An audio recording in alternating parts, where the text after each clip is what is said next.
Muy buenas noches a todos, queridos vecinos, vecinas, estimados visitantes de Fuentes de León. Es para mí un placer dar la bienvenida a la tercera Feria del Jamón Ibérico de Bellota de Fuentes de León.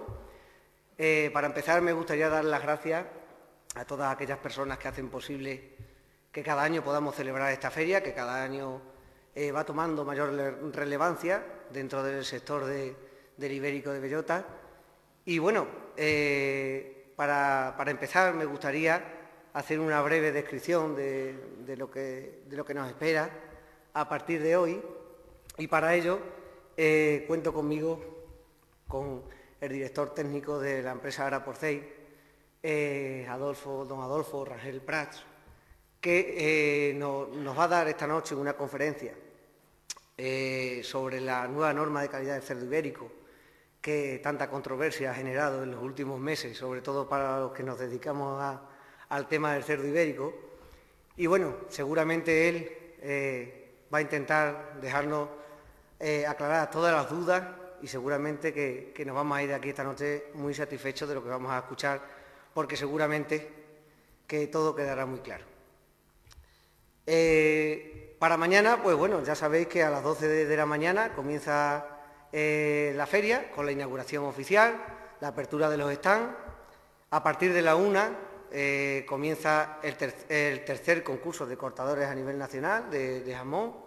Este año, pues bueno, contamos como todos los años con cuchillos de primer nivel y bueno, esperemos que genere tanta expectación como la verdad, la labor que van a hacer, porque seguramente que va a ser muy interesante.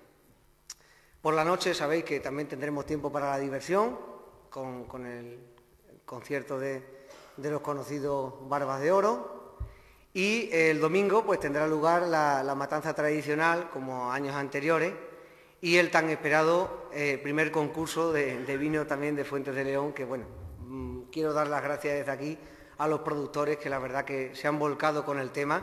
Nosotros queríamos hacer algo distinto, sobre todo el domingo, que otros años, un poco después de la matanza, había quedado desangelado, y bueno, pues este año queríamos que la gente siguiera la fiesta una vez terminada la matanza, siguieran involucradas en la feria, y de alguna manera, pues bueno, hemos pensado que qué mejor que hacerlo dando a conocer también el vino que fabricamos en Fuentes de León, ¿vale?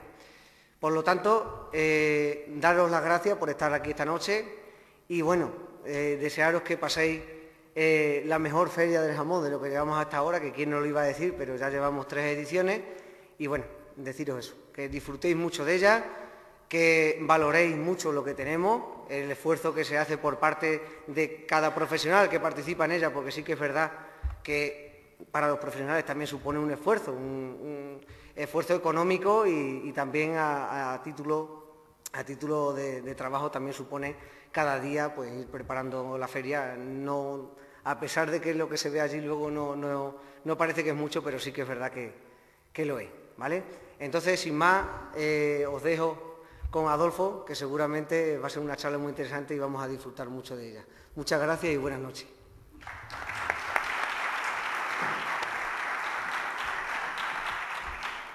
Bueno, muchas gracias a todos. Lo primero, quería agradecerle al Ayuntamiento la oportunidad que me da de poder contaros un poco todo el tema referente a la normativa nueva de la norma de calidad del cerdo ibérico. Prácticamente, por lo que he visto, casi que todos los que estamos aquí nos conocemos, con la mayoría de vosotros tengo una relación de tipo personal, algunos de amistad y cuando menos profesional, sino como vecinos, ¿no? Cuando la comisión, en nombre de Eduardo, de Ismael y de Kiko, me propuso hacer la charla esta, bueno, además como era coyunturalmente, era un cambio normativo el que nos ocupaba en el año que estamos, me pareció bastante acertado. El único problema, que claro, hacer una conferencia sobre lo que es una norma de calidad, hacer una conferencia sobre lo que es un texto normativo, ir depurando, ir desgranando un poco todo lo que es una norma o un texto legal de este tipo, se corre el riesgo de resultar un coñazo, realmente, porque claro, en muchos aspectos pues vienen a ser punto a punto textos puramente legales, en algunos casos se podrá desarrollar algo más, pero en muchos casos no da para mucho más, ¿no? Entonces, dentro de que voy a ir desgranando todo lo que es los cambios normativos que nos van a acertar, voy a hacer un poco, a modo general, un resumen de cuáles son las labores que debe hacer tanto a las partes productoras, en este caso los ganaderos, como a la parte industrial, en cuanto al cumplimiento de la norma y cuál es el trabajo, el funcionamiento, las labores que realizamos nosotros como entidades, como organismos evaluadores de conformidad, bajo la supervisión o bajo las directrices que estas mismas normas son las que nos marcan, ¿no? Si no me enredo, que sé que siempre la tecnología alguna vez te falla.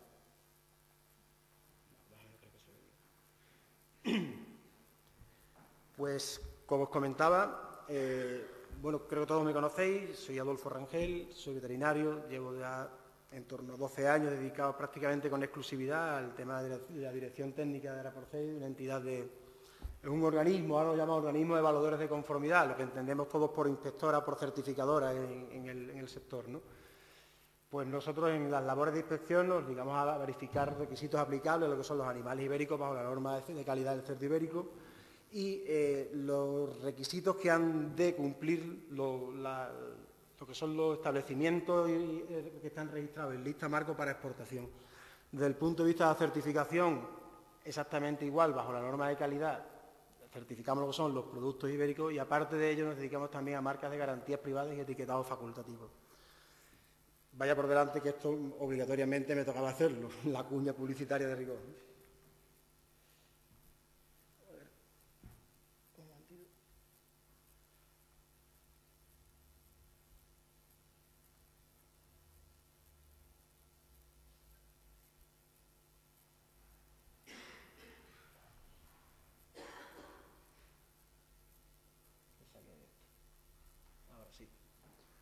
Si empezamos un poco a ver desde el año 2001 en el que se publica la primera norma de calidad del cerdo ibérico, que es el Real Decreto del 1083, hasta el 414, pues ha habido una serie de modificaciones, una serie de cambios en todo esta serie de normativas, ¿no? La publicación del Real Decreto, el objetivo, como pongo ahí, de definir lo que son las características de calidad y marcados de las piezas de los productos derivados del cerdo ibérico, ¿no? Lo que sea jamón, paleta y lomo, ¿no? Como todo lo que se comienza o se inicia en cualquier actividad, y en este nivel es distinta, dieron lugar a un montón de modificaciones, porque se veía que había ciertas zonas en las que quedaba un poco corto, y se quedaban muchísimos vacíos a la hora de las interpretaciones legales, de las interpretaciones a la hora de poder llevar a cabo el control de la norma, ¿no? Lo cual daba lugar a que hubiese muchos pasillos, muchos flecos en los que el fraude pues, pudiera acampar un poco más o menos anchas como quería, ¿no? Entonces se hicieron un montón de modificaciones, se establecieron órdenes de desarrollo, órdenes APA, que fueron mejorando poco a poco y subsanando todo ese tipo de errores, todo ese tipo de fallos, ese tipo de carencias que había en ese Real Decreto del día 83 inicial, ¿no? ¿Qué ocurrió? Que todo ese tipo de modificaciones, todo ese tipo de órdenes que iban desarrollándose, lo que dio lugar a una gran dispersión normativa. O sea, tú tomabas lo que eran los textos legales, todo lo que eran las directrices normativas que te regían el sector ibérico, y era una locura. O sea, interpretar todo eso tenías que recurrir a norma tal, norma cual, y órdenes cual, modificación según tal Real Decreto, era una locura. ¿Qué se entendió? Creo que con gran acierto, ¿no? A unificar todo eso en el año 2007, en noviembre del 2007, con el Real Decreto del 1469, que unificaba todos esos cambios que ha habido en una nueva norma, que no era más que una evolución de la primigenia, ¿no? Los objetivos principales de ella era la unificación normativa, como digo, y ampliar los ámbitos de la aplicación de la norma, no solamente al jamón, a la paleta y al lomo, sino a la carne fresca, porque quedaba un vacío ahí en cuanto a la carne fresca, sobre todo en cuanto a las normas de etiquetado, no estaba claro cómo había que etiquetar esa carne, ¿no? Se hicieron unos refuerzos en lo que es los sistemas de control y del cumplimiento de la misma, y además de eso se constituyó lo que era la mesa del ibérico, que lo que se ha traducido ahora en la mesa de coordinación, ¿no? Lo que se hace un grupo de trabajo para ver cómo se va desarrollando y cómo se va mejorando todo este proceso de control del sector. Pese a todos estos cambios, se sigue evidenciando a lo largo de estos años, por lo pronto, una falta de conocimiento por parte del consumidor. Y no nos tenemos que ir imaginando en el consumidor de Bilbao, de Barcelona o de La Coruña. Estamos hablando incluso del consumidor de Utrera, de Fregenal de la Sierra o de Aracena. O sea, si hiciéramos una consulta o una encuesta a nivel pública, no aquí los que estamos aquí sentados, posiblemente tendríamos una variedad tremenda en cuanto a las contestaciones, los tipos comerciales, los distintos tipos de calidades, que consideramos un patas negras, un jabugo, hay 45.000 opiniones, ¿no? Entonces sigue evidenciando que hay una falta, una carencia en ese tipo, en lo que es en el tema de la información al consumidor y, por supuesto, lo que es las mejoras en el etiquetado. la clarificación del sector, si no pasa por un etiquetado correcto, un etiquetado que no te infunda desconfianza o lo que te lleves a confusión al consumidor, poco vamos a conseguir si de ahí para atrás, por mucho que apretemos, si el consumidor, el producto final, no está etiquetado correctamente, poco vamos a conseguir, ¿no? Entonces, toda la definición de características de calidad inicial del día 83, más todo lo que contribuyó el 1469, y esas evidencias que veíamos que faltaban, que eran las mejoras en el etiquetado y la información al consumidor, han dado lugar a la publicación y a la entrada en vigor del Real Decreto el día 12 de enero del Real Decreto 4 del 2014, ¿no?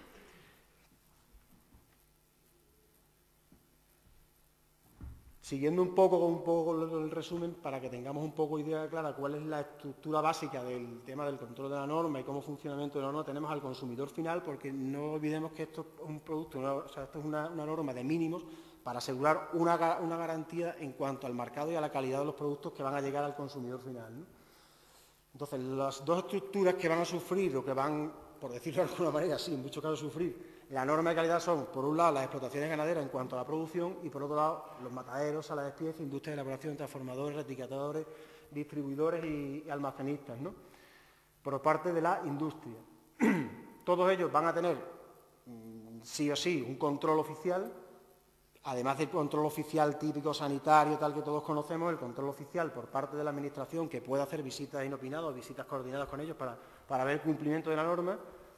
Interviene ahora de manera directa a SICI, la intersectorial del cerdo ibérico, y la estructura o digamos el funcionamiento es que todas estas entidades deben de hacer un contrato o contratar a una entidad de inspección o de certificación acreditada, según corresponda, sea inspección en la parte de ganadería o de certificación en la parte de industria, en este caso como nosotros o cualquiera de otras entidades que hay acreditadas, y nosotros estableceremos las medidas correspondientes, según nos dicta la norma, para confirmar que el autocontrol de los operadores y todas las actividades que están llevando a cabo están bajo lo que te exige la norma, ¿no?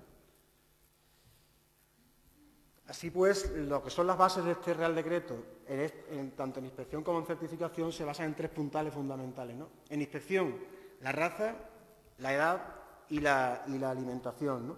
Lo que va a definir, al fin y al cabo, lo que va a definir lo que son las normas de etiquetado y lo que son las definiciones de venta final del producto final, ¿no?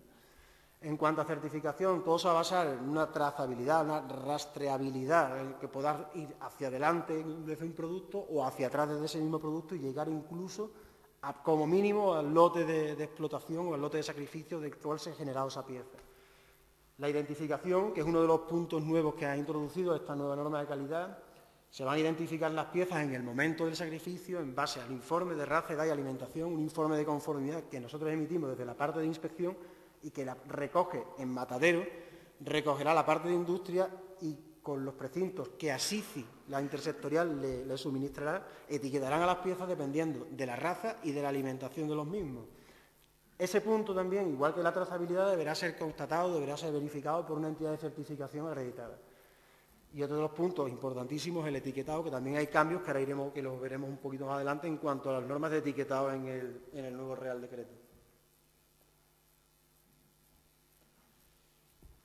Basándonos ya en lo que es lo que son los puntos propiamente de la inspección, si hablamos de operadores, y operadores tengo la definición porque es un rollo aprenderse esto, es la persona física o jurídica que interviene en alguna de las fases del proceso de producción, transformación, comercialización, incluyendo distribución, reetiquetado, y es el responsable de que sus productos cumplen con los requisitos establecidos en la norma de calidad. Y, por tanto, deberá establecerse un sistema de autocontrol de las operaciones que se realicen bajo su responsabilidad. Al fin y al cabo, todos los que tienen cochino, todos los que tienen industria son operadores dentro de la norma. A grosso modo, y aunque la división que he hecho no es quizás la más acertada, y aquí hay varias personas que se dedican o que trabajan en la administración, y no es la más acertada dentro de lo que son las divisiones desde el punto de vista de producción y de registro de explotaciones en ganadería, no es la más adecuada en agricultura, pero bueno, podemos distinguir explotaciones con reproductores y explotaciones sin reproductores, ¿no? Dentro de los reproductores pueden ser explotaciones de ciclo completo en el que permiten salida de animales desde lechones hasta animales ya con destino de sacrificio. Hay explotaciones de producciones en las que solamente se producen lechones hasta 23 kilos. Sí es verdad que todo esto cambia según la comunidad autónoma. Hay comunidades autónomas que quizás, no sé si la de producción de lechones está contemplada en Extremadura. Y hay explotaciones de cría y recría, en las que solo se permite, o que la vida final del animal, la salida del animal, se realiza sobre la edad de las 8 o 9 arroba. En explotaciones sin reproductores, recría de cebo, que son recría de animales para salida a montanera o bien cebarse dentro de la propia explotación, y explotaciones de cebo puro y duro. No me refiero a cebo como alimentación, sino explotaciones de clasificación zoosanitaria, zootécnica, de cebo, en la que podrá ser alimentación de cebo en montanera, cebo de campo o el cebo que todos entendemos con pienso, ¿no? Dentro de las explotaciones con reproductores, una de las obligaciones que tiene el ganadero y que tenemos las entidades de inspección de verificar es el factor racial de los reproductores, ¿no?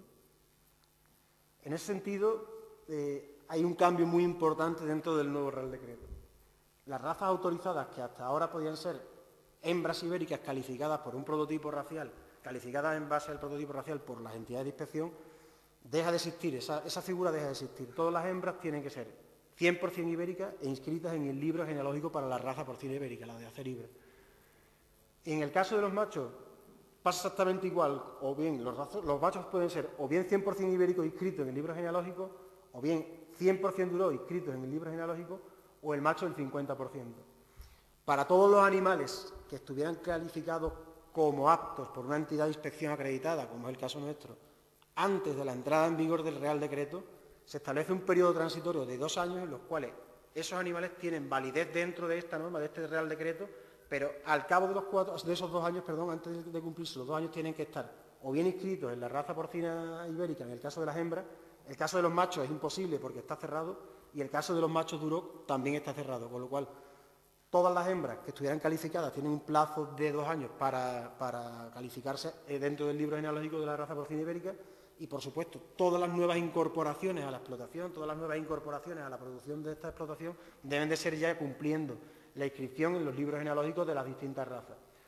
Para los machos del 50, a día de hoy, todavía no está establecido cómo va a quedar definido. Parece ser que nos van a permitir que sigamos siendo nosotros, las entidades de inspección, los que verifiquemos que ese animal efectivamente procede de madre y padre inscrito en el libro genealógico, madre ibérica y padre duroc, pero aún realmente no sabemos exactamente. Tenemos mandado unos protocolos al Ministerio, tienen que aprobarlos, si seremos nosotros los que identificaremos con una marca comercial, si será el Ministerio el que nos lo suministrará, y lo que sí va a haber es una base de datos con total seguridad que la va a llevar a SICI y en el cual quedarán registrados todos los machos del 50. Y a SICI podrá hacer inspecciones de manera inopinada, de manera aleatoria, para ver si verdaderamente lo que nosotros le hemos dicho que hemos hecho en determinada explotación al dar de alta a un macho del 50 es cierto. Si a lo largo de todos estos años, pues la verdad he tenido la suerte, porque lo considero una suerte tremenda, el poder visitar, creo que el 100% de los sistemas productivos y de las formas productivas del cerdo ibérico en toda España, ¿no? Desde Levante hasta Portugal, pasando por Madrid y Segovia y por un montón de... Barcelona es lo único que sí, que es lo único que no he visitado, donde también tenemos algún cliente, pero no lo he podido visitar.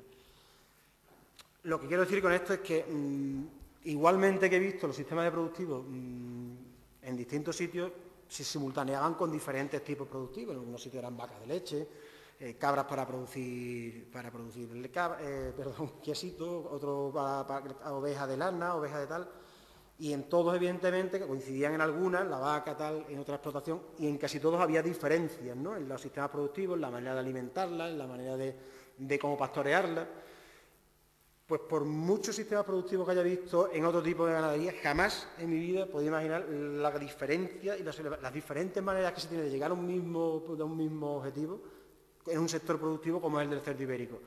Te encuentras desde las zonas más especializadas con la mayor profesionalización, la mayor tecnificación de todo, a unas explotaciones que cuesta la misma vida, que no se sabe cómo pueden estar animales pariendo tal, en animales en la zona de la Sierra de Cádiz, los alcornocales. O sea, es un sector tan heterogéneo en cuanto a su producción, en cuanto a su funcionamiento, en cuanto a su sistema de alimentación, higiénico-sanitario, de comercialización de tal. A lo que quiero referirme con esto, que exactamente igual que te encuentras este sistema tan heterogéneo y tan distinto en las formas productivas, te la encuentras en las mismas líneas, en las mismas estirpes que conforman el cerdo ibérico. O sea, todos los cerdos ibéricos que estamos viendo aquí, que vamos a ver, son todos cerdos ibéricos inscritos en el libro genealógico, ¿no?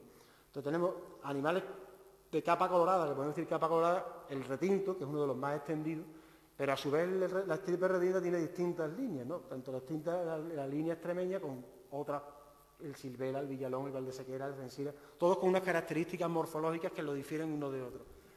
El portugués, que es el Tepeira, el Caldeira, el entrepelado, que es un animal de una talla intermedia, ¿no? Entre el lampiño y el retinto. El torbiscal, que es un animal de una morfología y de una conformación cárnica muchísimo más grande que cualquiera de los anteriores.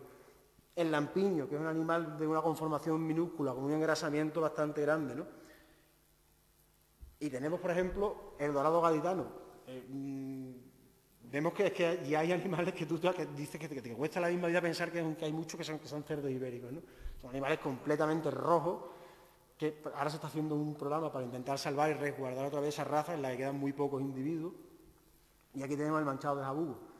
Realmente, como opinión personal, no concibo un animal que viene con un retrocruzamiento hacia atrás, que viene con cruces con razas inglesas, con razas precoces de cerdo blanco, como el Berkshire y con el Larwhite, esté dentro de una raza porcina, en este caso un libro genealógico de la raza porcina ibérica, que se tenga como algo extraordinario, ¿no? Como algo referente, pues sí, pero en fin, a lo que voy es que todas estas variedades, ya entre sí, dentro de la propia raza 100% ibérico, es diferente, pues imaginemos cuando, además de todo eso, metemos cruces con animales 100% duros, que como he repetido ahora, tienen que estar inscritos dentro del libro genealógico de la raza porcina Duroc, que está dentro de la Asociación Nacional de Porcino Selecto, pues las posibilidades, si a todo esto sumamos el cruce con los cerdos, con los machos del 50%, pues la dispersión de tipo genético y de tipo morfológico y de tipo de producto pues es tremenda, ¿no?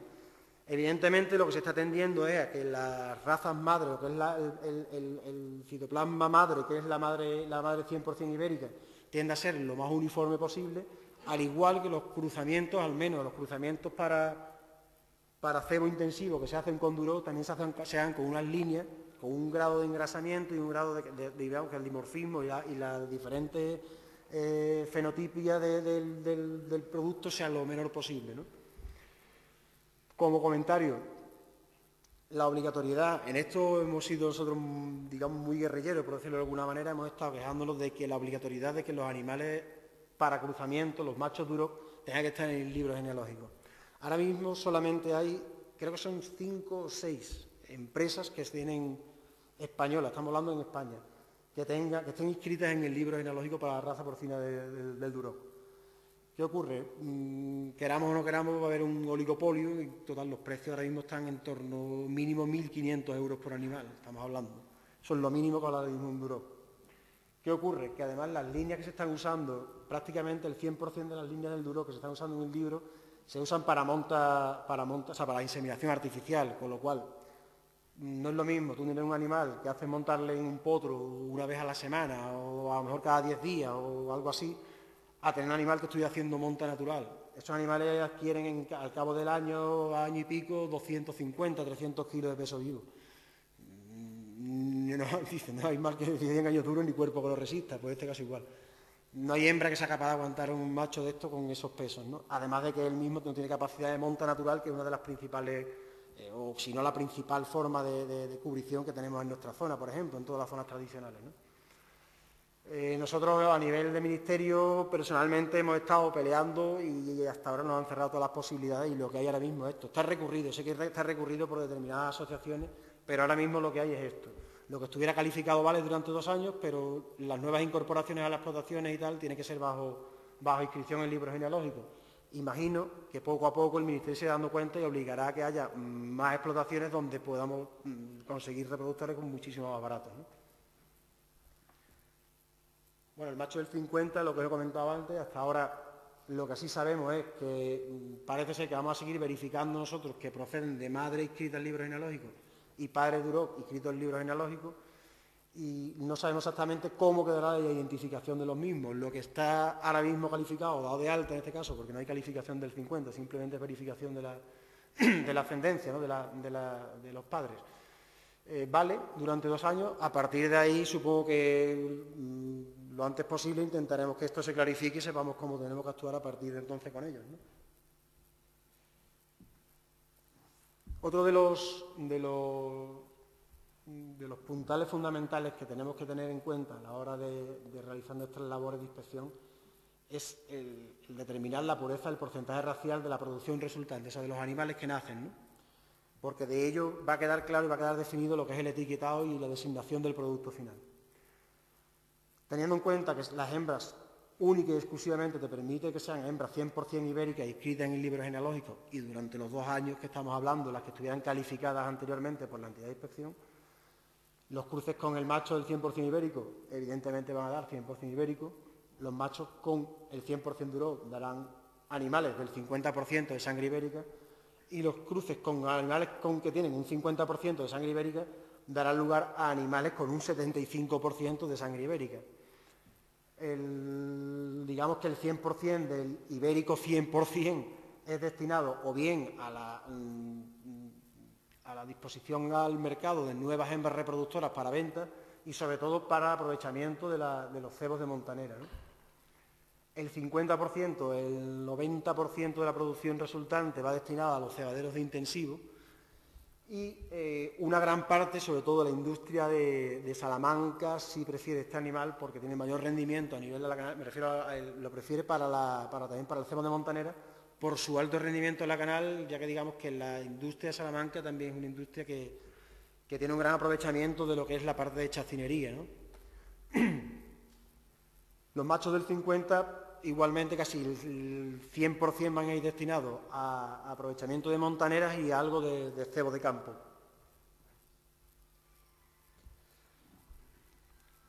Una de las labores que tenemos que realizar es la verificación del autocontrol de la explotación ganadera, ¿no? Vaya por delante que otro de los puntos importantes que ha salido en el nuevo Real Decreto es, no entiendo muy bien qué sentido tiene, pero el decir que tenemos de verificar que toda explotación debe estar autorizada para la raza porcina ibérica y sus cruces. Prácticamente yo creo que no habrá ninguna explotación por la zona que no esté autorizada para la misma. Sí es verdad que hay zonas, en las zonas de campiña, en las zonas cerealísticas, donde se han empezado a ver o han empezado a reconvertir explotaciones de cerdo blanco a cerdo ibérico, en las que todavía no se ha hecho el cambio a nivel oficial. A nivel práctico no sé qué interés tiene porque realmente el cambio es prácticamente de inmediato. O sea, en cuanto cámbiame esto a ibérico, te lo van a cambiar. No vas a tener que justificar que tienes una declaración de censo en el que hay ibérico. Lo que sí es verdad es que nosotros tenemos obligación de verificar que es cierto, con lo cual todo ganadero tendrá que solicitar a la Administración que le dé una documentación o aquí en este caso vía cañada por el sistema, el portal agrario que nosotros ocupamos y que nosotros usamos algunas veces como ganaderos, solicitar una declaración de censo en el que aparezca que tenemos autorizada la raza porcina ibérica y sus cruces, porque sí es un punto el que tenemos que verificar en las inspecciones.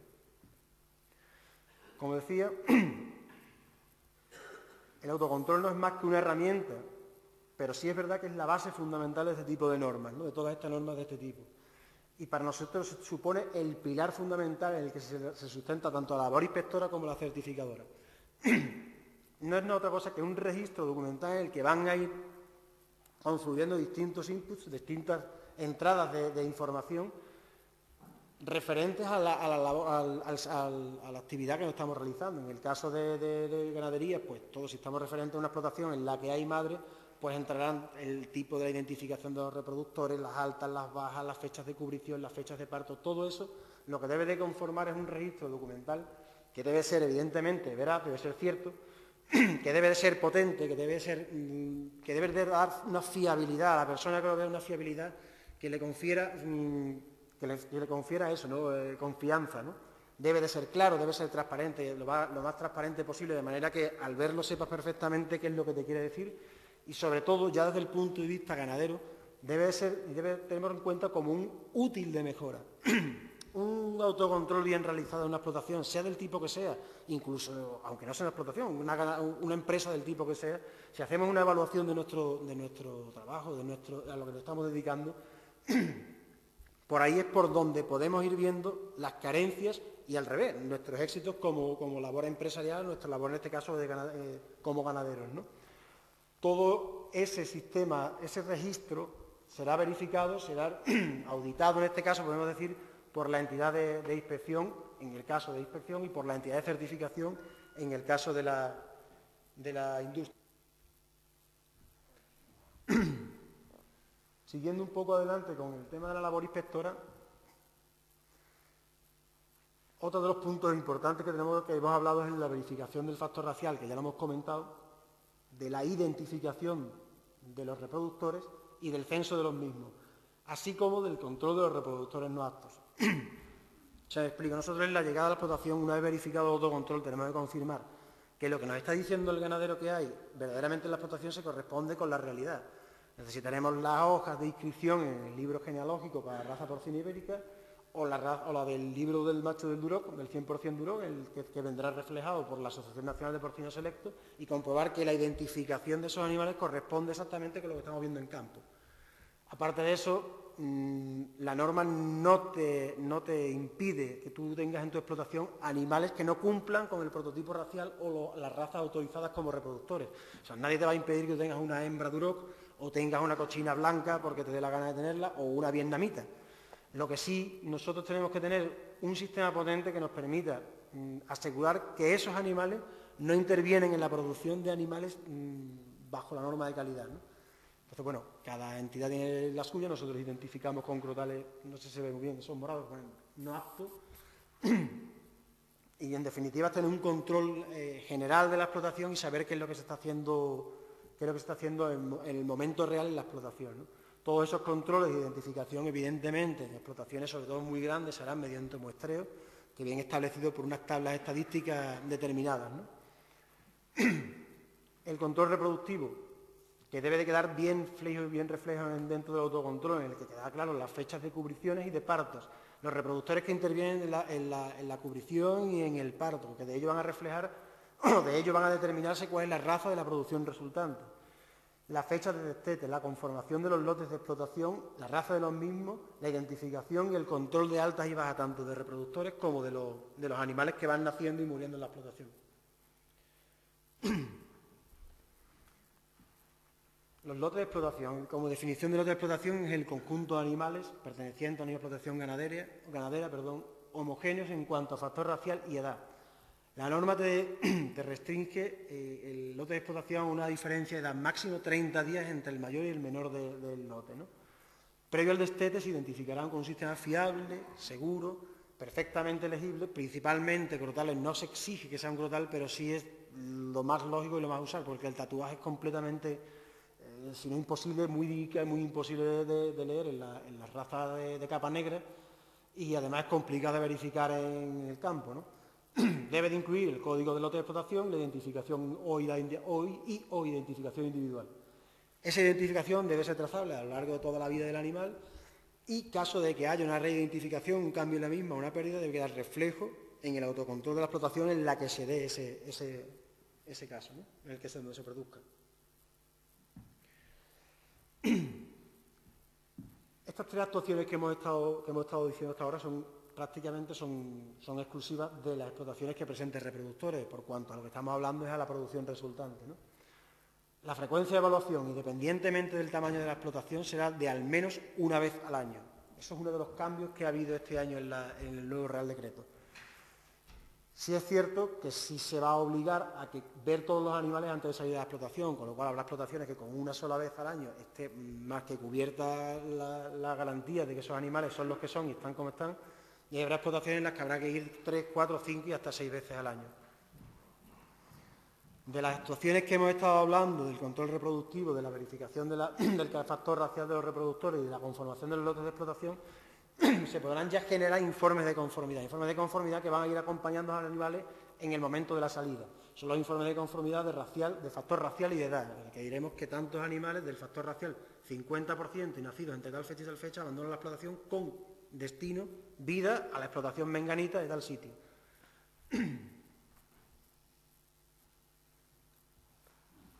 Si ya empezamos, el otro punto que era el de la alimentación, teniendo en cuenta que salvando la explotación de producción de lechones y la de cría y recría, en todas las demás se puede llegar a certificar o a inspeccionar lo que es un sistema de alimentación y al final emitir un informe de conformidad que vaya acompañando al animal a sacrificio. Entonces, en todos ellos, en el registro de autocontrol, quedará registrado lo que son los lotes de alimentación, que no es otra cosa que el conjunto de animales que se encuentran en una misma explotación ganadera, homogéneo en cuanto al factor racial y la alimentación y manejo. En ese caso se pueden mezclar animales de más de 30 días de edad. Lo único que hay que tener en cuenta es que toda designación de alimentación conlleva una edad mínima de sacrificio, 10 meses en cebo, 12 meses en cebo de campo y 14 meses en montanera. ¿Qué ocurre si mezclamos animales que tengan una diferencia de edad muy amplia? El más pequeño es el que te va a restringir la salida a sacrificio, con lo cual tampoco interesa, salvo que el pequeño tenga ya una edad suficientemente alta, mezclar animales muy pequeños y muy grandes, porque el pequeño es el que te machaca el primero. No te va a dejar sacar al más viejo. Hasta que no cumpla el pequeño no podrá salir el más viejo tampoco. Se deberá verificar el autocontrol de la explotación. Como veis, en todas las explotaciones, en todo tipo de ganadería, el autocontrol es el pilar fundamental de la inspección, ¿no? La conformación de los lotes de alimentación e in situ, mediante muestreo, se comprobará que hay una correspondencia entre lo que dice el papel y lo que vemos en campo, ¿no?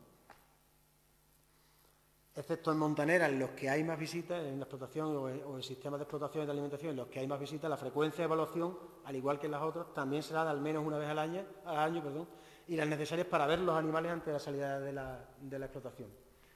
En explotaciones de cebo, o sea, que no son de ciclo completo, que no se producen los animales ahí, los lotes de alimentación se conformarán en base a lotes de explotación, que es los que decíamos que tenían que tener como máximo 30 días de edad, que vendrán acompañados de un informe de raza y edad. Habrá que verificar que esos animales vienen todos acompañados de un informe de raza y edad acreditado.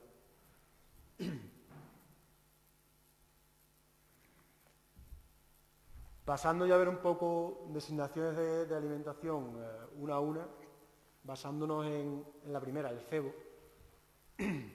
Al igual, tendremos que hacer verificar los registros de trazabilidad. El ganadero tendrá que tener controlado y verificado y registrado el autocontrol en base a qué ha hecho los lotes de alimentación, en base a qué lotes de explotación. Habrá que comprobar que la alimentación está constituida principalmente por cereales y leguminosas y comprobación que los animales tienen al menos 10 meses en su salida al sacrificio. El punto de crítico de control de la edad, en la inmensa mayoría, o al menos creo que en la inmensa mayoría de las entidades de inspección, va registrado o va potenciado, o digamos que podemos asegurarlo por un filtro que establecemos en lo que son las APIs, las aplicaciones informáticas, de manera que no te permite la salida de ningún animal para sacrificio que tenga menos de 10 meses de edad. Punto nuevo en la norma de calidad, según el Real Decreto, el 414, es que deberá verificarse que los animales de producción de más de 110 kilos de peso que den origen a productos de la designación de cebo deben disponer de una superficie mínima de suelo libre total por animal de 2 metros cuadrados en su fase de cebo.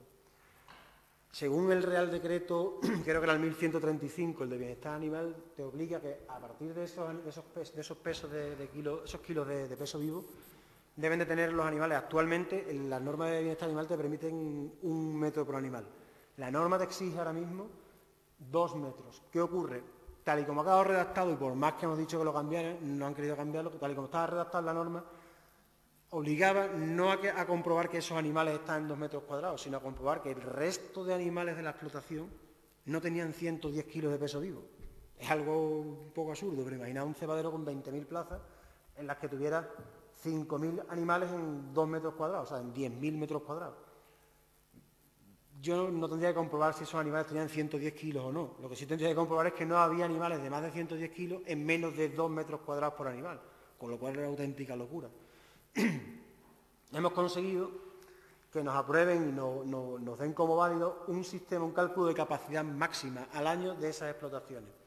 En definitiva, se basa en las curvas de crecimiento, en ganancias media diarias, fechas de entrada o edad de entrada al cebo, en el censo, la capacidad máxima que tenía autorizada el cebadero y en la superficie libre útil del mismo. Metiendo ese tipo de datos, al final en una tabla Excel, en un programa, te dice la capacidad máxima que puede tener en una foto fija que hagamos del cebadero en el día de hoy, puede haber tantos animales máximos y al año va a poder producir ese cebadero tantos animales. Salvo en explotaciones de todo dentro, todo fuera, en lo que sí el censo va a quedar reducido a la mitad, porque tenemos una explotación en la que tiene una capacidad de 1.000 y se sacan y tienen 1.000 metros cuadrados, mete 1.000, saca 1.000 y mete 1.000, pues ahora va a tener que meter 500, ¿no? Salvo en ese tipo de explotaciones en el que verdaderamente va a haber un cambio, va a haber una disminución al 50%, hemos hecho un cálculo estableciendo casi todas las posibilidades que teníamos y todas esos diferentes que tenemos, las diferentes casuísticas, y en torno a un 15% lo que se va a ver reducido la capacidad productiva de un cebadero convencional. No se va a ver reducido en más, porque va a ir haciendo por fase, no va haciendo ocupando la fase de 2 metros cuadrados al 100%, sino va a ir haciendo por fase, entradas de lotes de alimentación parte por parte, con lo cual la merma va a ser en torno a un 15%. Bueno, estos son cebaderos típicos, por aquí por la zona no es muy, o prácticamente imposible por nuestra zona, pero os quedaréis helado un poco con los censos de cebo, cuando veamos un poco por comunidades autónomas después, ¿no? Esos son monstruos de cebadero, en cuanto a tamaño, y bueno, estos son un poco más los convencionales tal, los que se ven por todas las zonas de cebo intensivo de rejilla, que le llaman, en el suelo de slab, suelo con fosa, en placas de hormigón.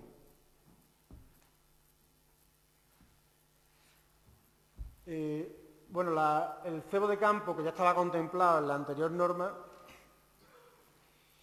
no sé, intentaré abstenerme un poco de hacer comentarios más allá de los que son puramente objetivos y dejaré un poco, o por lo menos intentaré que sean lo menos, no sé, me chirría muchas de las cosas que se han hecho en esta norma, ¿no? Y sobre todo me chirría por parte de quien viene.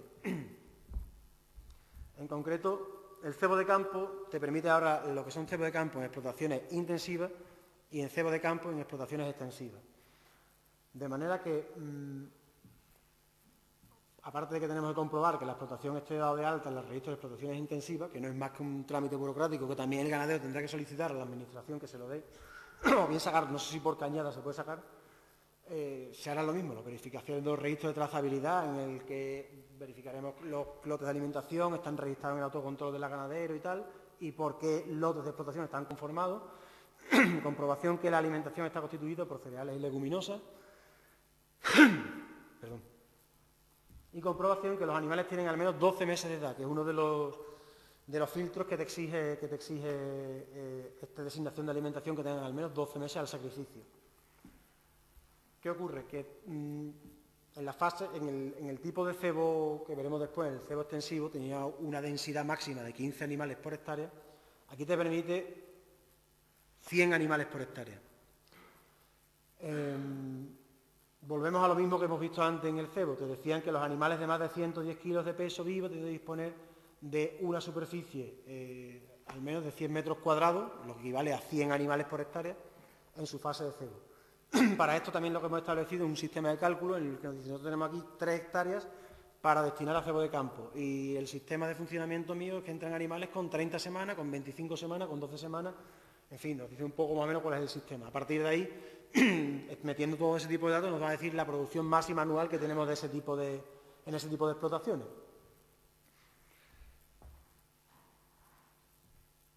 Podemos considerar que explotaciones de cebo de campo al aire libre sería esta, cumpliendo un poco, en este caso veis más, pero cumpliendo un poco más la densidad, o de este tipo, ¿no? En explotaciones extensivas, como hemos comentado antes, tendrán que estar también declaradas las explotaciones como en el registro de explotaciones extensivas, verificar los 2 puntos que son comunes, o 3 puntos en este caso por la edad, y si aquí te exige que tengan, que es el sistema, la designación de calidad que había antes en la alimentación de cebo de campo, 15 animales, que era lo que definía el antiguo Real Decreto, 15 animales máximos por hectárea, y 60 días previo al sacrificio. Este es el cebo de campo tradicional que hemos tenido por toda nuestra zona siempre. O sea, los animales que no servían ni para bellota ni para recebo, y eran animales que por lo general se sacrificaban a lo mejor en octubre, noviembre, a primeros de montanera, habían aprovechado la primavera, habían estado todo el verano en el campo y salían a finales de verano, primero de otoño, en primeros de otoño es cuando salían para sacrificio. ¿Qué ha ocurrido? La producción, principalmente la designación de calidad o la designación de alimentación de cebo de campo en explotaciones intensivas, ha sido prácticamente un requisito exigido por la Comunidad Autónoma de Extremadura. Por eso digo, muchas veces cuando empezamos a chirriar los dientes, empezamos a criticar ciertos tipos productivos, muchas veces nos tenemos que mirar todos, y en este caso hablando de la Comunidad Autónoma Extremeña, mirarnos un poco el ombligo, porque a mí me parece una aberración que este animal y este sea exactamente lo mismo, pero voy más allá. cualquier animal que en montanera esté aprovechando la bellota y porque no llegue a alcanzar el peso mínimo de reposición, que ahora veremos cómo es en el montanera, o porque por circunstancias que haya entrado con menos peso, tal, o porque él se haya tenido algún percance durante el desarrollo de la misma, no pueda calificarse como bellota, va a designarse exactamente igual que este animal. A mí, por lo menos, no me entra en la cabeza, primeramente como ganadero y segundo como evaluador de patrones de calidad, de características de calidad. Ya me he ido y ya lo tenía que decir, ya lo he dicho. Pero bueno, pero que tampoco estamos en familia, tampoco pasa nada porque lo diga, porque dé un poco mi opinión.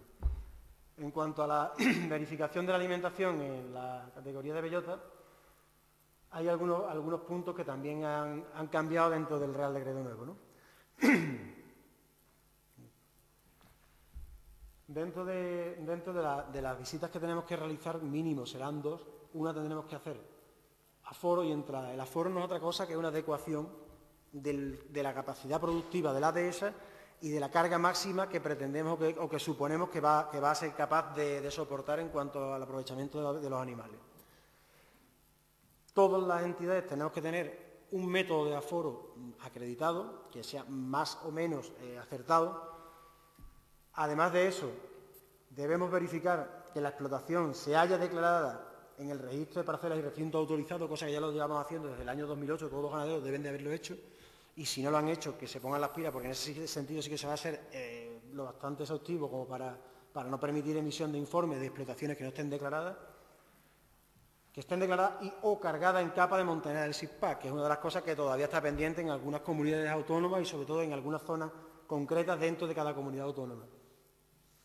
Además de ello, que es uno de los puntos importantes y que entran en este año en vigor, el año que viene, se calculará el porcentaje de cobertura arbórea que va a determinar la capacidad máxima.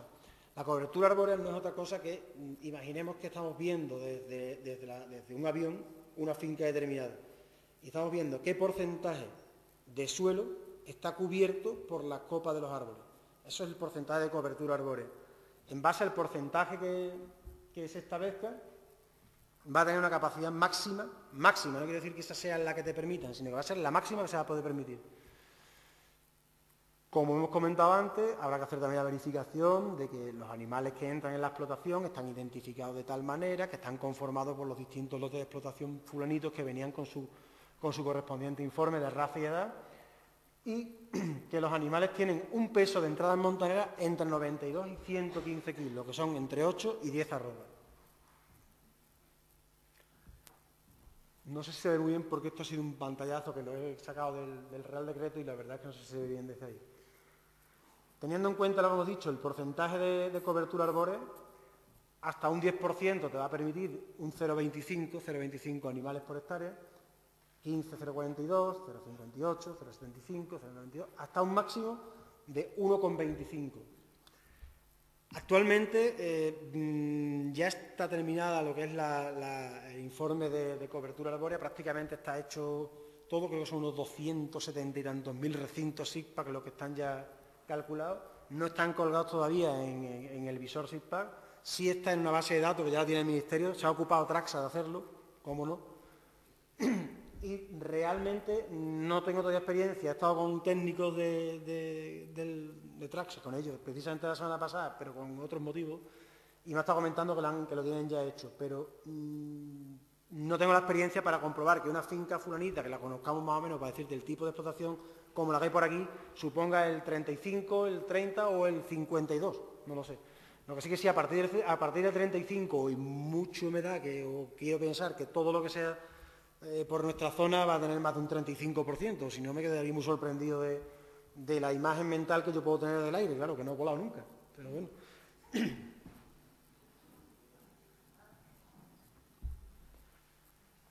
La segunda visita, por decirlo de alguna manera, que tenemos que hacer mínima a la explotación de la que se está haciendo montanera para la designación de alimentación bellota, habrá que comprobar que no hay suplementación, ya que uno de los requisitos que te exige la bellota es que los animales se alimenten única y exclusivamente con bellota y con productos de la dehesa, como lo que son la hierba, los pastos naturales, raíces y lo que pueda coger del campo, ¿no? Hay que asegurarse de que los animales se permanezcan en condiciones exigidas un mínimo de 60 días y que los animales repongan 46 kilos al mínimo al sacrificio, que son 4 arrobas de reposición, y 14 meses al sacrificio. Esos puntos críticos, esos filtros, esas exigencias, por lo general se hacen en base a las visitas y en cuanto a los filtros dentro de las aplicaciones informáticas de cada entidad. Se debe comprobar que no existen evidencias, dentro de sus procedimientos cada entidad estimará qué es lo que cree conveniente para constatar que existe o que no existe suplementación o evidencia de haber habido suplementación. Y ya digo que las mínimas exigidas en la norma son 2 visitas en montanera. En ese sentido se ha disminuido de 4 que había a 2. Claro que también la capacidad máxima de la dehesa se ha visto reducida de 2, independientemente del tipo de explotación, a 1,25 en el máximo en las mejores condiciones, desde 0,25 a 1,25, con lo cual suponemos que, por un lado, esa disminución por el tema de las restricciones en base a la cobertura arbórea, más el estudio de aforo que realicen las entidades de inspección, que cada vez se va haciendo más exhaustivo y va siendo más exacto, además de las visitas por parte de la administración competente y de ASICI de manera unilateral, y que el propio sector vamos un poco concienciándonos en que la situación actual, la situación vivida anteriormente no es la más idónea para nuestro sistema de funcionamiento, el sistema productivo.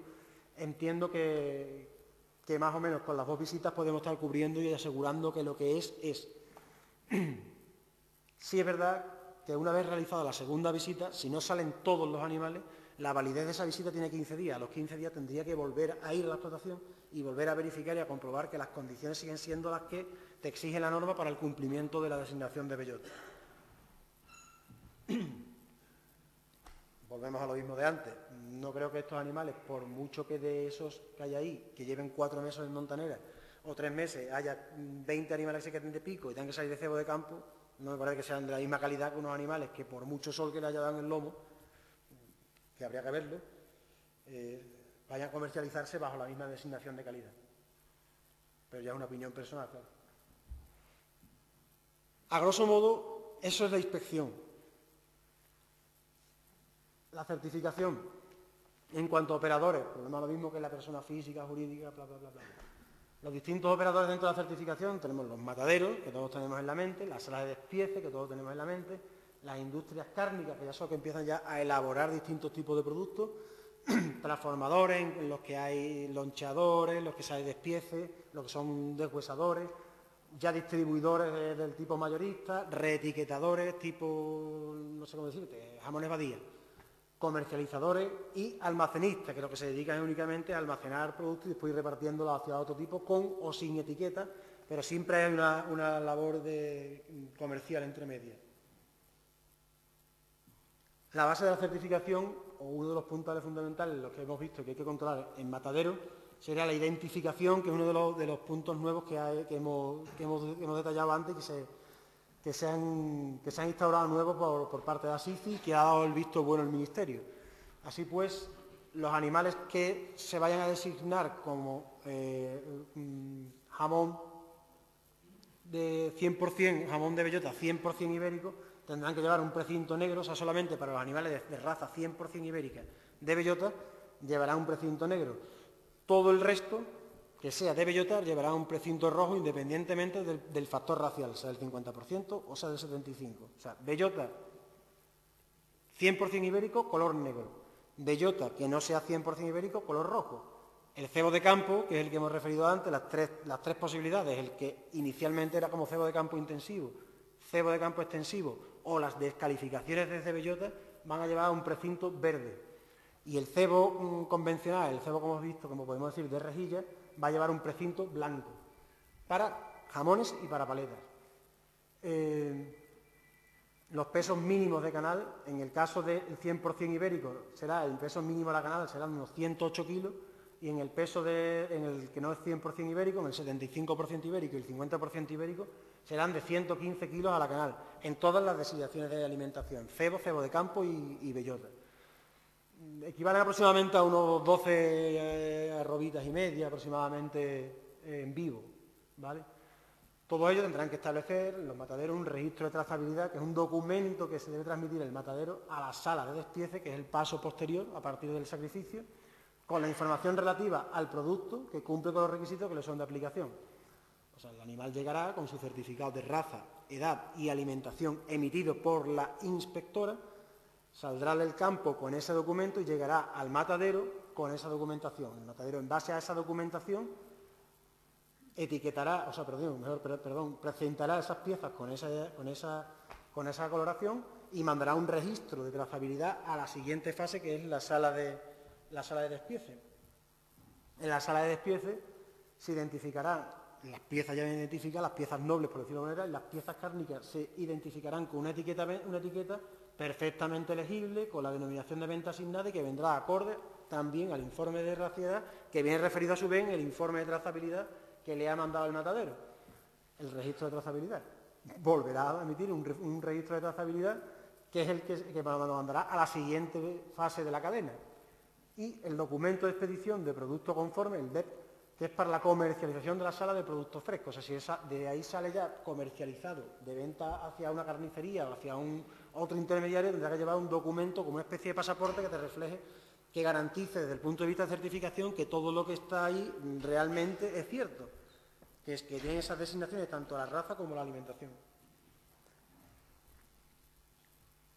En la industria cárnica pasamos ya a lo que es la elaboración puramente dura de lo que son las piezas en cuanto al salado, al adobado en el tema del lomo.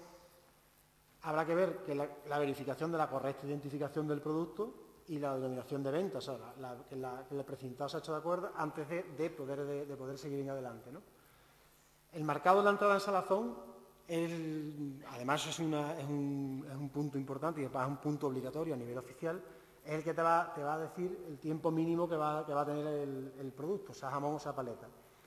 O sea, por ejemplo, en piezas elaboradas de menos de 7 kilos, de jamones de menos de 7 kilos, tendrán que tener un periodo de elaboración, de maduración hasta el producto, hasta que se pueda comercializar, mínimo de 600 días, y para piezas de más de 7 kilos, 730 días.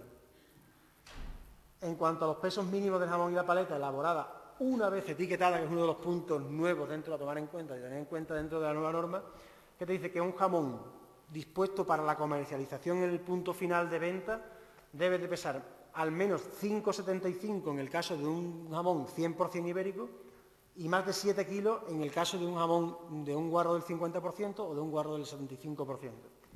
Y para las paletas, no sé, a mí me parece un poco, no es poco, pero bueno, 3,7 kilos en el caso del 100% ibérico y 4 kilos en el caso de los ibéricos que no lo sean, del 50% y del 75%. Igualmente hará un registro de trazabilidad para las actividades de maquila y un documento de expedición de producto conforme para la comercialización del producto.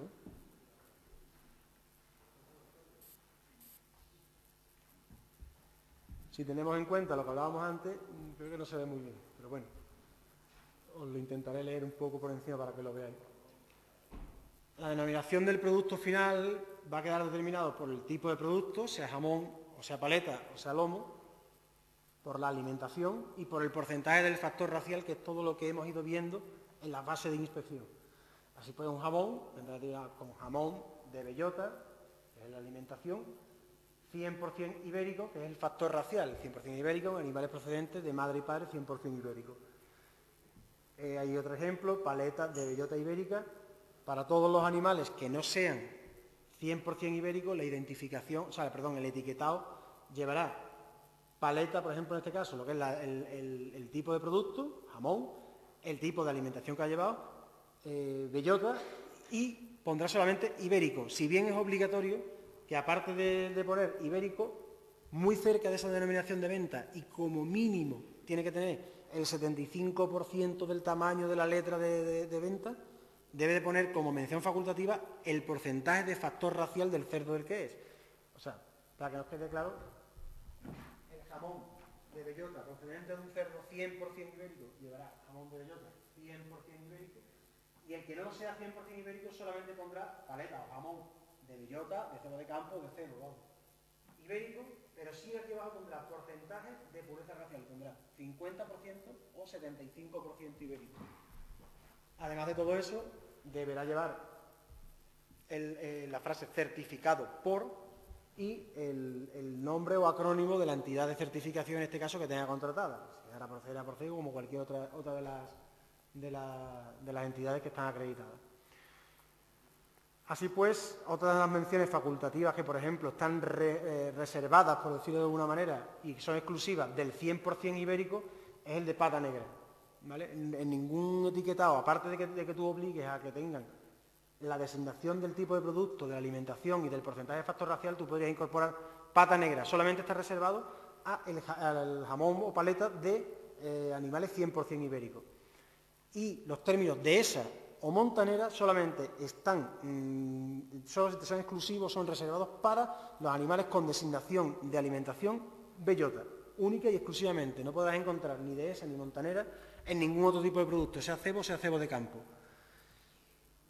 Los términos, imágenes o símbolos reservados, que es uno de los puntos importantes porque son los que van a clarificar el sector y van a evitar mucho del fraude que había antes, es el que no pueda inducir el error. O sea, no podemos entender que haya un jamón de cebo y salgan unos animales debajo de una encina o cualquier otro tipo que refleje o dé una idea equivocada de lo que es, ¿no?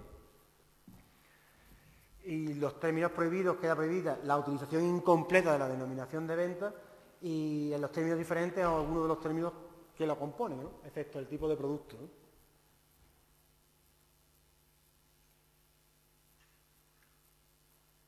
En el resto de operadores que habíamos visto, los transformadores, los etiquetadores, los almacenistas, los distribuidores, en todas estas etapas se deberá asegurar la trazabilidad de los productos objeto de la norma, que de manera que puedan relacionarse las piezas o porciones de los productos con el lote del que proceden. De manera que todo al final lo que debe haber es un registro. Si os fijáis, todo al final se trata en un autocontrol y unos registros de trazabilidad, de manera que hacia adelante o hacia atrás todo de una claridad y una veracidad a lo que se está intentando certificar, de manera que al consumidor no le genere la más mínima duda de que lo que está comprando es verdaderamente lo que le está diciendo la etiqueta.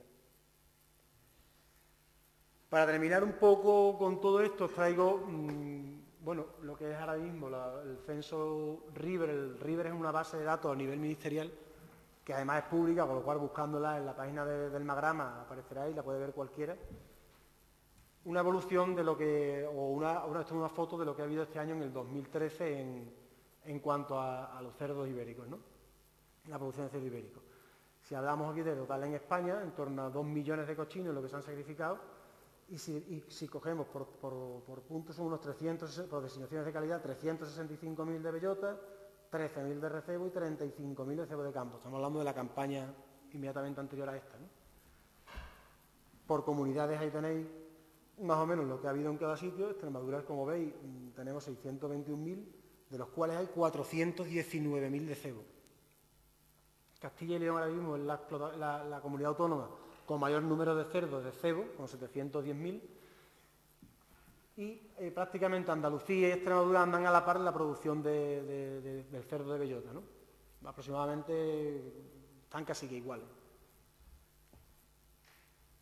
Pero si vemos lo que es la evolución desde el año 2008 al 2013, y vaya por delante que en la columna del 2008, casi con toda seguridad hay un factor de corrección de menos un 15% de esos números, porque se duplicaron muchos datos. Fue el momento en el que entró en vigor el River, y la información que mandábamos nosotros, la comunidad autónoma, y la comunidad autónoma mandó al Ministerio, a la base de datos del Ministerio del River, en algunos casos se vio duplicada, con lo cual prácticamente en todas las características que están viendo ahí, en todas las celdas, por decirlo de alguna manera, se puede establecer casi un 15% de disminución.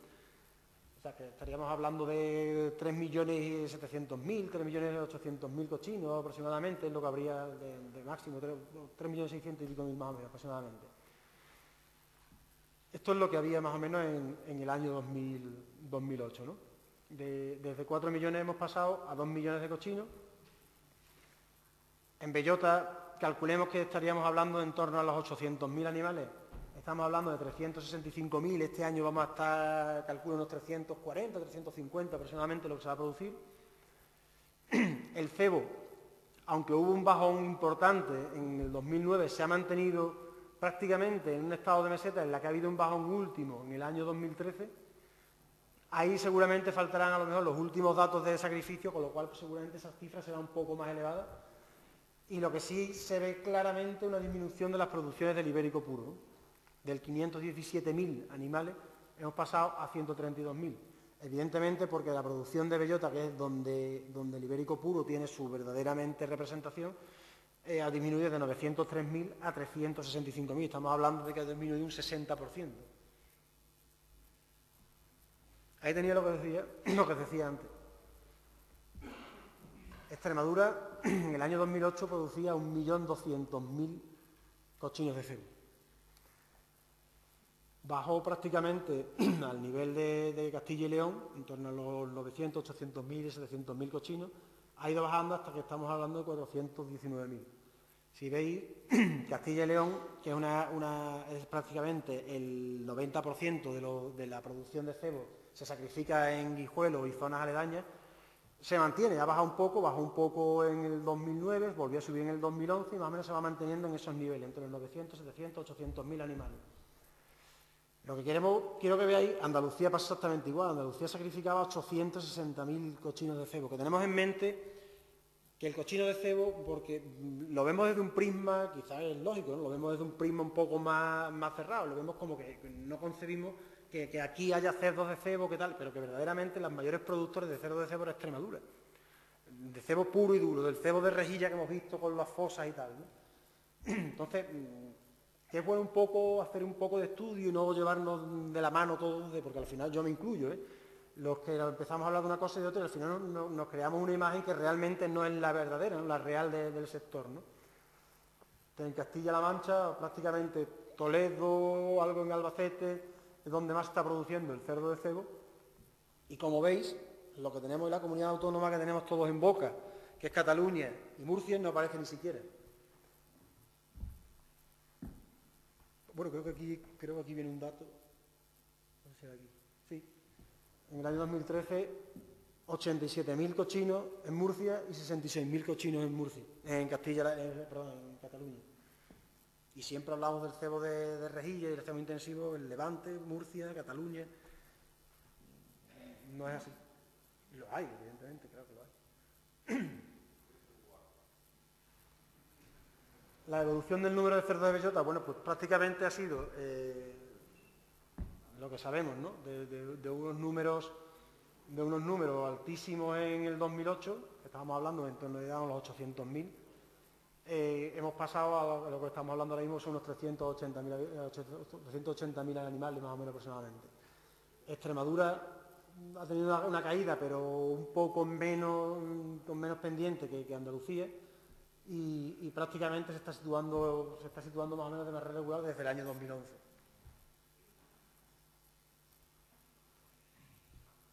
Si me permitís ya como punto un poco final, ¿no? Da un poco ya a modo de reflexión, opinión, por decirlo de alguna manera. Al menos lo que yo creo, que si consideramos el sector ibérico como un potenciador geodemográfico, y me explico, si un sector o una zona, digamos, con una capacidad desde el punto de vista, estoy hablando del punto de vista de ganadería, por supuesto, desde otro creo que tenemos muchísimas más que otros sitios, pero desde el punto de vista de ganadería estamos restringidos en cuanto a la atomización que tiene, en cuanto a la división, que por otro lado me parece fabuloso, ¿no? En cuanto al número de la extensión mínima o máxima de explotaciones, la capacidad de mejora dentro de esas explotaciones en cuanto a diversificación está bastante restringida. Sin embargo, yo considero que el sector ibérico sí puede ser un potenciador tanto de esta zona como de la demografía de esta zona, evitar que pueda abandonar las zonas rurales la población venidera, ¿no? Podemos decir de alguna manera, ¿no? Creo que además tiene un alto valor desde el punto de vista ecológico y de ser un sistema de producción integrado dentro de un ecosistema y dentro de unos parámetros, de unos patrones, de unos valores ecológicos que cada vez están más en auge y cada vez están más valorados tanto a nivel propio, tanto a nivel particular nuestro, nacional y sobre todo a nivel europeo, ¿no? Para mí tiene un valor sociocultural importante, ¿no? Hay un componente cultural, un componente social, un componente histórico asociado a la cría y a la cultura del cerdo ibérico, y no me refiero solo y exclusivamente al sector tradicional que tenemos en mente, sino incluso a todas las zonas cerealísticas en las que se han aprovechado esos recursos naturales por parte de cerdos de cebo. Estamos hablando de Usagre, Bienvenida, en la parte de Olvera, Villamartín en Cádiz, o Fuente de Andalucía, Écija, Carmona, por la zona de Sevilla. Van asociados muchas zonas, muchos tipos de actividades de otro tipo, pero van asociadas o van, de alguna manera, van relacionadas de una manera más o menos directa o indirecta con el sector ibérico, ¿no? Y, por supuesto, a nivel social hay una corriente, digamos, por decirlo de alguna manera, turística, tal, en cuanto a relacionado con el ibérico, a saber un poco más, a conocer un poco más del tema del ibérico, de las producciones, del sector, ¿no? Y de todo lo que conlleva y lo que va el mundo del ibérico, y que cada vez más va en auge, ¿no? Y, por supuesto, el valor económico, evidentemente, si de lo bonito no se come, ¿no? Si consideramos eso y pienso que somos, como os he comentado antes, un poco más autocríticos, pero autocríticos desde el punto de vista real, desde el punto de vista sincero. Si somos capaces de darnos cuenta y de valorar un poco más qué es lo que hemos estado haciendo mal durante todos estos años para llegar a estar en la situación que, bueno, creo que poco a poco vamos saliendo de ahí, ¿no? Pero para llegar a estar en esa situación en la que hemos estado, pero además cada uno consigo mismo, no hablando ya incluso propiamente de sectores distintos o dentro del sector de los distintos tipos productivos. Ser autocrítico en ese sentido, ganaremos mucho. No demonizar diferentes sistemas, es lo que estamos hablando. Es absurdo el decir que la culpa de esto es el cerdo de rejilla. Oye, todos tenemos culpa. Debemos aprovechar, posiblemente a nivel de, como he comentado antes, a nivel de tecnificación, de mejoras de producciones, desde el punto de vista de nutrición, de higiene sanitaria, desde el punto de vista de marketing, de promoción alimentaria, de todo ese tipo de marketing a nivel internacional. Debemos de aprender mucho de las explotaciones intensivas. Yo siempre he sido un poco reticente de todo ello, pero conforme he ido conociéndolo, y vaya por delante, que particularmente no es un mundo que me atraiga desde el punto de vista ganadero, sí desde el punto de vista mejor veterinario, pero no como ganadero. Pero sí entiendo que más que luchar contra un gigante que ya está establecido y que creo que debemos de considerar como algo aparte. Estoy hablando ya desde un punto de vista desde el sector, desde la zona que nos ocupa, ¿no? De la zona tradicional. Debemos verlo como un punto aparte, es un sector intensivo que van a acabar siendo integraciones tipo pollo, tipo ternero, y bueno, aprovechar ese tirón que a nivel internacional puede tener el Pozo, puede tener el Campofrío, puede tener el Navidul, lo puede tener todo esto, aprovechar eso para colocar un producto que no tiene nada que ver, que es el, digamos, el tradicional y el nuestro de aquí, el de bellota, ¿no? Si, aparte de tener esa autocrítica, tenemos un propósito de enmienda que sea factible, porque tampoco es absurdo creer, venga, vamos a hacer esto, pero vamos a hacer algo que realmente sea factible de hacer, y creo que en ese sentido sí que hay mucho que podemos hacer por mejorar nosotros mismos en nuestra propia explotación, como a nivel de zona y a nivel de sector ibérico en conjunto, sea intensivo, sea extensivo, sea todo. Si somos capaces de hacer eso, establecemos unos planes de mejora, aprendiendo de todo, ya tenemos, ahora mismo se puede recopilar información de todos lados, información hay en tiempo real en Internet de todo, de las mejoras de producciones, de las mejoras de nutrición, de las mejoras en genética. Si somos capaces de establecer ese sistema, esos planes de mejora coherentes y adaptándolos a nuestras necesidades, y por supuesto exigimos a la administración competente, al Ministerio, a SICI, a las entidades de inspección y de certificación, y a nosotros mismos con labores como, por ejemplo, en esta feria del jamón de aquí de Fuente, y en otras como en otro tipo por ahí, clarificar al consumidor qué es un jamón ibérico, qué es un jamón del tipo de cebo, qué es un jamón de tipo de cebo de campo, qué es un jamón 100% ibérico, en fin, que el consumidor final sepa perfectamente qué es una cosa y qué es otra, ¿no? Y conseguimos una promoción internacional, nacional e internacional, que además yo creo que no es nada complicado, lo único es presionar la promoción de las asociaciones agrarias, a SICI, al Ministerio, que además tenemos muy buena representación. Bueno, muy buena representación en las asociaciones agrarias, en ASICI es mejorable. Pero si somos capaces de presionar por ahí, conseguir que el mercado internacional empiece a tirar, y me consta que cada vez va tirando más del producto ibérico, lo que os pongo ahí, el ibérico más temprano que tarde va a alcanzar la posición que requiere y que tiene y que necesita y que además creo que se merece, ¿no? Y en el caso de la bellota, pues creo que con la producción que tenemos, que está reducida, que además no hay posibilidad de aumentar más allá de un porcentaje que estamos hablando, de un 50%, un 30%, un 40% más, pensad que si, por hacer un cálculo, la producción de jamón ibérico de bellota deshuesado, en un año por otro, anual, es menor que la de caviar. O sea, tú te pones a ver, por eso me refiero que hay muchas veces que hay información que es cuestión de enrear un día de agua que nos salgamos, pues te lías en internet a ver cosas. Y se produce más caviar que jamón ibérico de bellota. O sea, con lo cual, coño, si te vas a una tienda gourmet y ves huevas de salmón, sardinas de no sé cuánto, el kilo sale a 180 y tantos. Hombre, por favor, ¿esto cómo coño puede ser? Y digamos, el jamón nosotros no seamos capaces de venderlo a más de 50 euros loncheado, 60 euros, ¿no?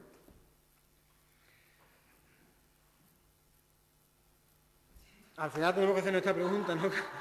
¿Qué opináis vosotros? Y sintiendo mucho el tostón, daros las gracias por haber aguantado todo esto, la verdad.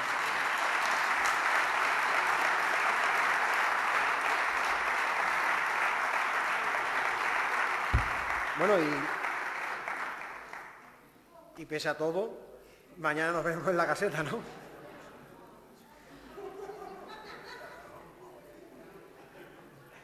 Bueno, pues por mi parte eso era todo. Si tenéis alguna pregunta, alguna tal, bueno, creo que estamos además todos bastante en familia, con lo cual si tenéis alguna duda de alguna cosa en concreto, tenéis algún tipo de... Entiendo que a lo mejor no especialmente técnica, sino algo que se pueda... Sí, sí, Pachi.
Como prácticamente todo en esta vida y sobre todo en los tiempos que estamos ahora mismo, una de las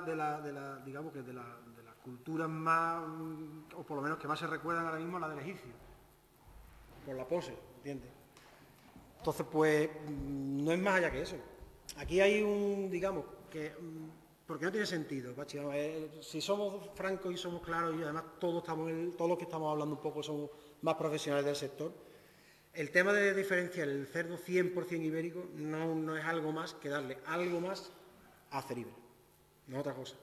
Cuando además el porcentaje de animales que verdaderamente se sacrifican como ibérico puro, como 100% ibérico, va disminuyendo porque el porcentaje de devoluciones de pieza por parte del consumidor va aumentando. El animal 100% ibérico es un animal que sí, que tendrá unas características extraordinarias en mucho de lo que es el buque tal cual, que podamos discutir más o menos, pero bueno, vamos a entender que dentro de eso es un producto exclusivo. pero es un animal que tiene un porcentaje de grasa, unos rendimientos a la canal que no le merece la pena a nadie, que económicamente a día de hoy no le interesa a nadie. Sí es verdad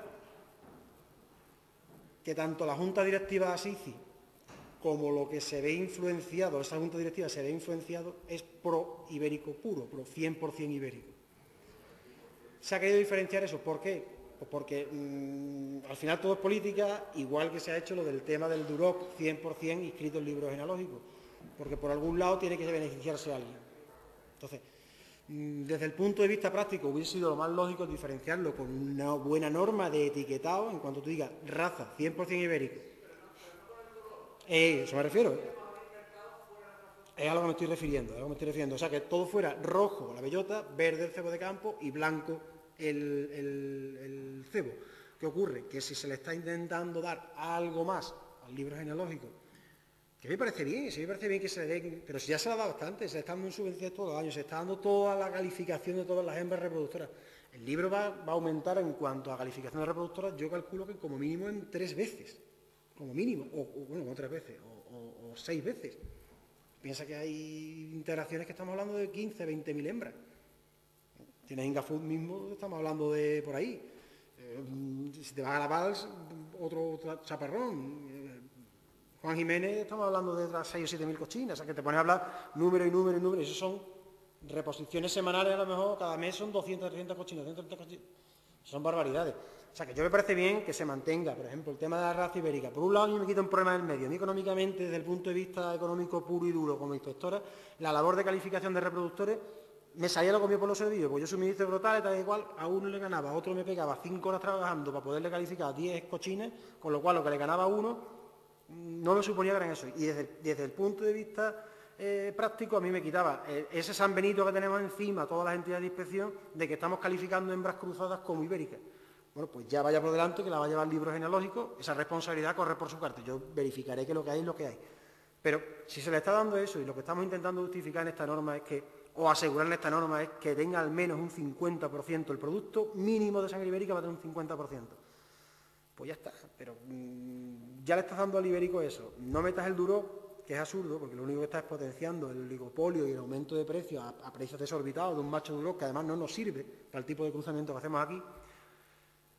Y desde luego, bajo mi punto de vista, yo no hubiese diferenciado, pero ya estoy hablando como sentido común, ya no hablo ya como técnico ni como entidad de inspección, como sentido común, diferenciar, porque al final a la larga lo que haces es que tú dices, bueno, y el negro es mejor que el rojo, es un animal ibérico que tiene como mínimo un 50, que puede tener un 50 y un 75% ibérico, y que es de bellota, por ejemplo.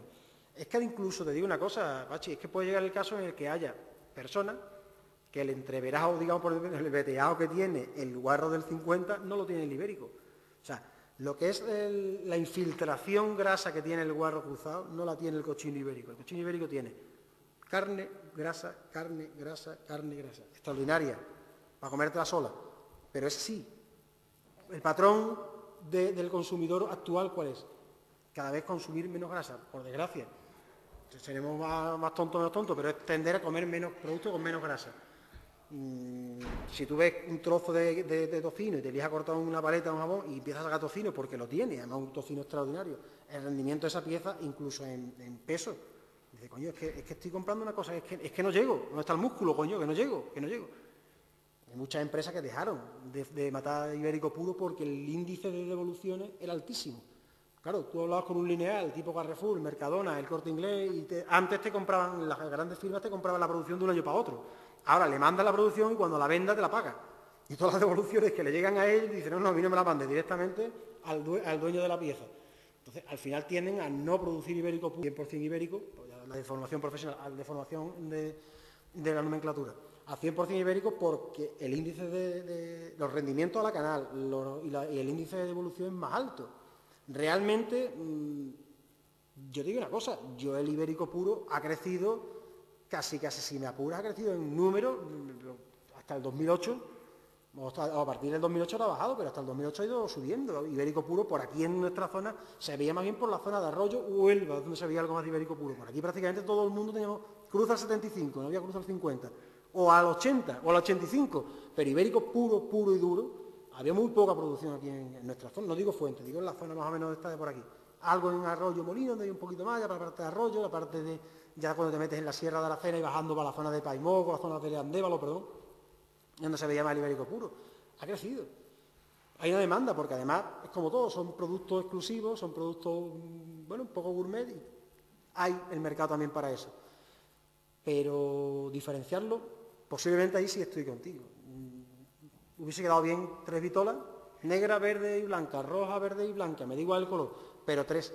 Y ahora, lo que sí, si todo al final volvemos a lo mismo, ya puedes poner la vitola que tú le pongas, que como tú no seas capaz de establecer una promoción, clarificar al consumidor y una potente promoción nacional e internacional del producto, es para nada. Aquí tomé un día una tapa con unos amigos que vinieron de Barcelona y pidieron jamón. Y hablando tal y igual, estábamos varios amigos de aquí de Fuente.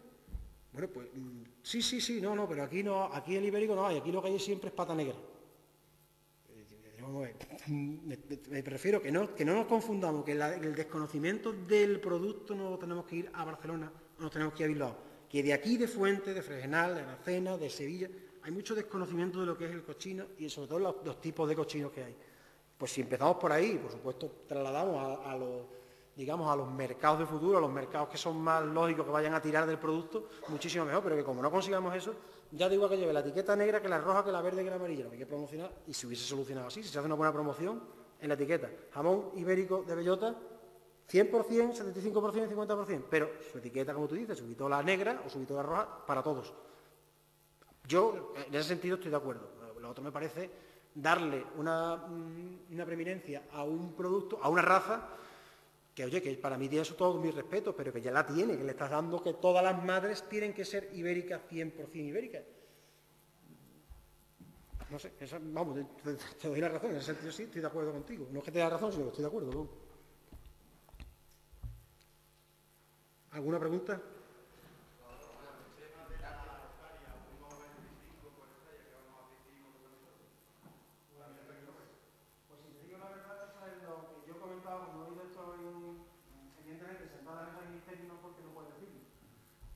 No por nada, sino porque hay mucha gente que es como si aquí nos hablan ahora mismo de barco. Y alguna hora no tenemos ni idea, ¿no? Todo tipo de cosas no se pueden decir en una mesa pública. Pero sí hablando lo decía yo, me parece bien que si se hace una restricción de ese tipo. Pero a este hombre no le toquen las narices el año que no tenga una bellota. Eso se lo he dicho yo públicamente, tanto a SICI como al Ministerio, a los técnicos del Ministerio. Si tú este señor que tiene bellota este año para 2 cochinos por hectárea, vamos a poner el caso, no va a darle el 1.000.000 de pesetas o los 300.000 o los 10 millones de pesetas que se le va a quedar en el campo o que no lo va a aprovechar de la manera más adecuada, el año que en vez de para 1,25 tenga para 0,3, no vengas a decirle, no, este año 0,3. Entiéndeme, es una idea, ¿no? O sea, que si vamos a establecer un sistema, es decir, una carga máxima, estableciendo por una cobertura arbórea y por un aforo, a lo mejor hubiese sido más práctico aumentar el tiempo de estancia mínima montanera, que hubiese sido muchísimo más razonable, aumentar, ¿cuánto tiene que estar? 80 días, pues 80 días, 90 días, 90 días. Y lo otro, pues establecer, bueno, pues venga, pues máximo 1 por hectárea, máximo 1,25 por hectárea, pero no me toquen las narices tanto el año que tenga menos bellota, porque el año que me ha sobrado bellota por castigo, ¿qué hago? ¿Me vas a pagar tú más esa demasía? Pero ahora mismo lo que hay es esto. O sea, la realidad es que tienes que tener máximo 1,25, 1, 0,42, no sé, no me acuerdo los números, no, pero que sean, lo que te corresponda por tu finca, y a partir de ahí funcionar. Y el año que haya menos bellota, pues intentaremos que se vea lo menos posible.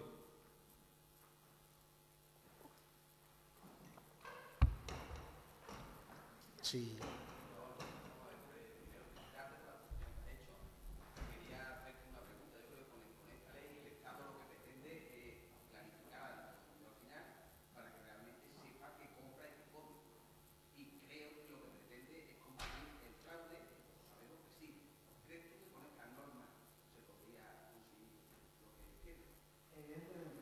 Todo lo que hemos hablado no se ve potencial, no se ve secundado por un control intenso, un control exhaustivo en los puntos de venta, bien área de Carrefour,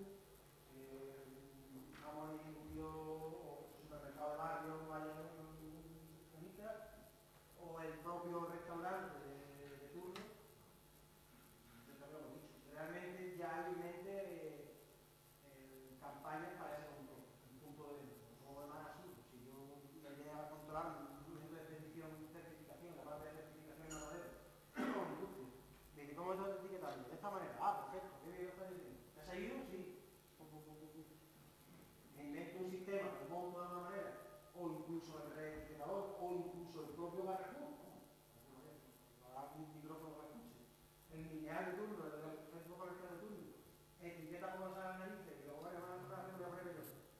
privado, cuando pagarle a la gente, si verdaderamente es de ¿no?